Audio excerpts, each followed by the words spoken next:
There's no us right now. It's me and the Lord. I'm not your pastor, but you know what I mean.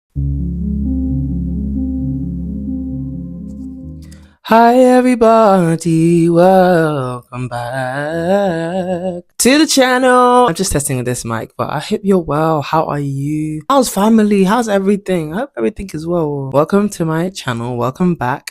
And today we're going to be talking about an Ember Reset. This is a long overdue video, to be honest. We've had September, October, we're now in November, but we thank God and there's still time to grow and just set ourselves up for greatness. There are more than 3 things, but we're just going to start with these 3. We have the lock-in, the great lock-in, the greatest lock-in, all these different types of lock-ins, but I don't really follow those a whole lot. But my main goal is to live a life where every day is better.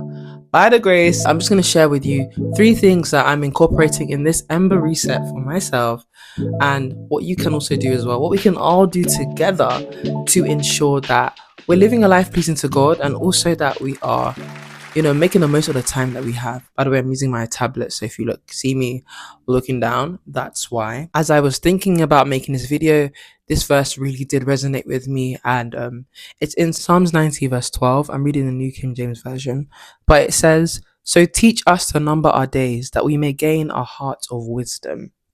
And this Psalms was the Psalms that Moses had written. So Moses leading 2 million plus people from Egypt through the wilderness, and all the stress of the stiff-necked people who would complain about the garlic and everything they missed in Egypt.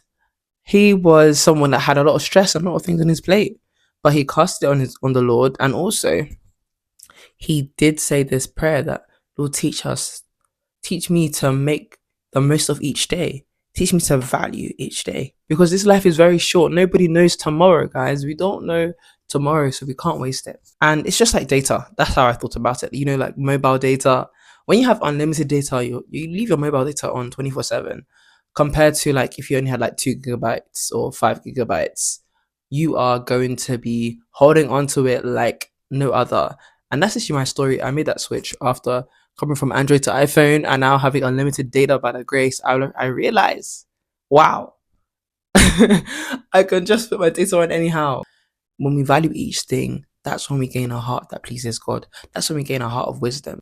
So the first thing, set boundaries. Set boundaries. Not everyone and everything needs to be in your space.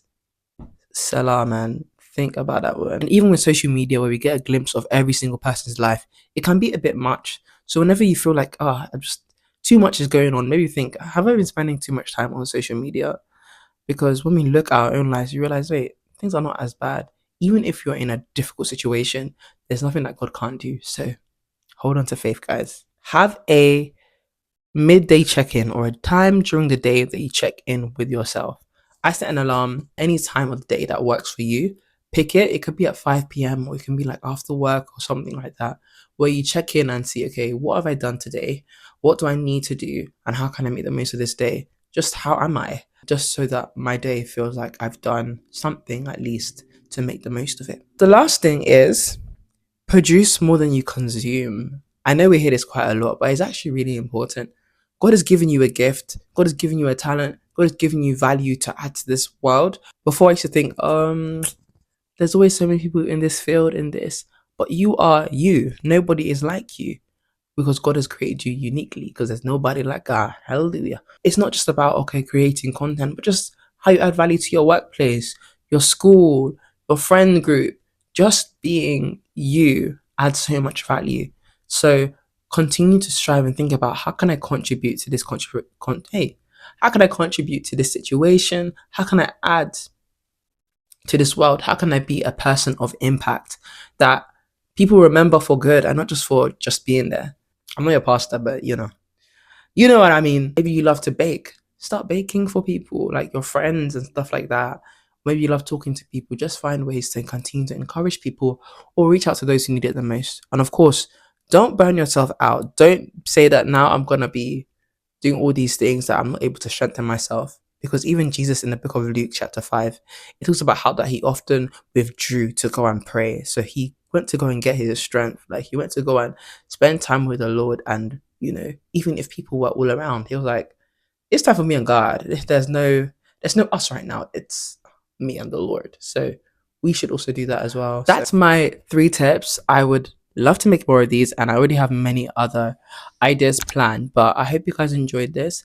Let me know what you want to know, and I hope this is helpful and that we all grow in this Ember Reset. I wish you all the best. See you in the next video. The Lord bless you and keep you. Make his face shine upon you and be gracious to you. The Lord turn his face towards you and give you peace.